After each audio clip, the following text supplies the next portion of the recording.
Davis was a good game for us to play before conference play because they were a gritty basketball team. You can see why their 9-1 record was a good record for them. They just come off the road from beating Northern Arizona and Air Force. Hawkins is a terrific scorer. We had our hands full with him. But with all that being said, I thought the first 8 to 12, 8 to 14 minutes of this game was as good as basketball we played all year long, offensively and defensively. We were really on our A game. Unfortunately, sometimes when you get a big lead like that, teams tend to want to score more and defend less. And with a player the caliber of Hawkins, he just lit us up when we got into that mode. We made some adjustments at halftime. I thought we were really spotty in the second half defensively, even though we continued to share the ball and do some things offensively. 8 turnovers for Nye Redding. Obviously, he left part of his game at home for Christmas, so we got to go unwrap a couple presents and find that game. And then I thought 5 turnovers by Devontae. That's way too many turnovers for this team.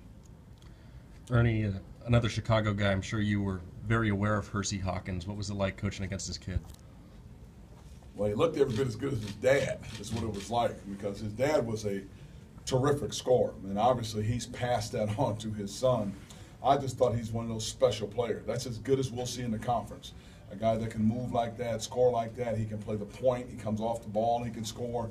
He does a lot of things that cause you a lot of problems. When you switched to that half-court trap in the second half, were you trying to kind of rededicate them to defense a little bit, give them some energy there? Well, we were trying to slow down Hawkins is what we were trying to do a little bit and make them take some time off the clock and locate him. But obviously, again, just try to change the rhythm, change the tempo of the game on the defensive end of the floor because he was in such a great rhythm. Is it concerning at all? You still got the W, but you said he's as good as a player as you'll see in Pac-12. It'll be tough to stop a guy like that. I think for us, for this team, we take the W's and we move on. I think the concerning thing is that we had some letdown in the game, but I'm a guy that tends to look at the positives. This team is a much different team than what it was 12 games ago. I don't know how many teams in the conference has the growth potential that have moved like this in 12 games with the schedule that we've had. So, you know, we needed a good game. I thought we had a good half, and now the conference is here. So I'm going to take it for what it is and say, okay, we had a spurt in there, 12, 14-minute spurt.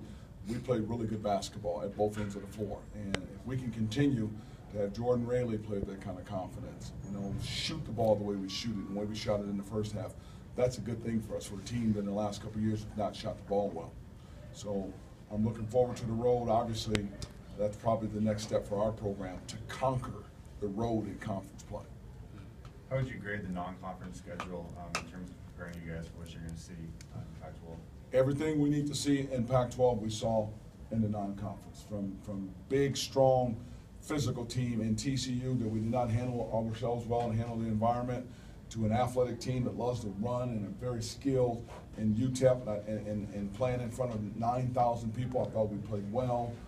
To a terrific score with the guard that was from Missouri State, was the leading scorer in the country. We played well in that game. We had some adversity up at Alaska that we bounced back from. So kind of everything we needed to see, we've seen, and it's forced us to grow. Now it's a matter, again, of stepping up to another level. You've got to bring your A game when you go on the road in this conference, particularly with opening weekend in the conference. You better bring your A game because everybody's energy's up, the hype's up. Nobody wants to lose at home. Nobody wants to lose out of the gate and everything. So if we can go in there focused, we have a chance. It looked like Q finally brought his A game. How important was it to kind of get him going heading into this 3-game road trip?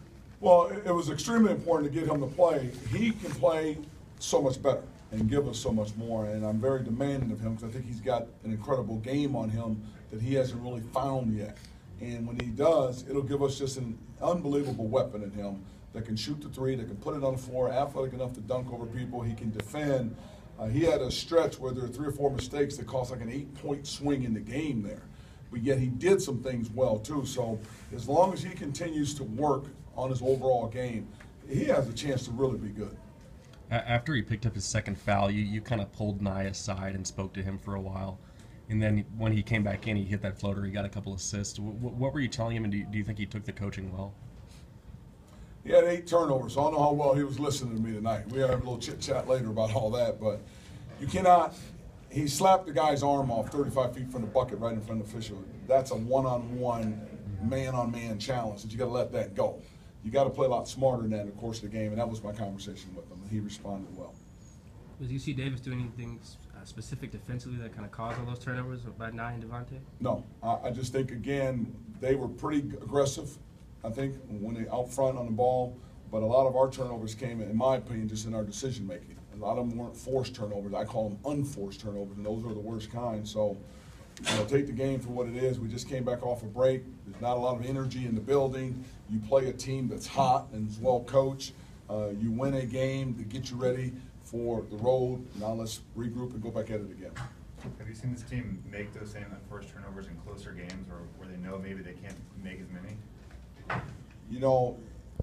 They know that, and again, I don't think we've had too many games where we've been that bad with the basketball. But again, I'm going to look at the fact that this team shot the lights out of it in the first half and did some really good things offensively. We can clean up the turnovers. But the thing you can't clean up is guys with their confidence and knocking down open shots. We're starting to figure that piece of it out.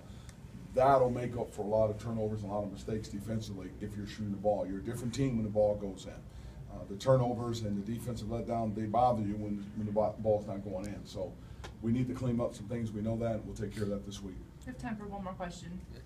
On these road trips, has the team's focus and preparation been where you would want it to be?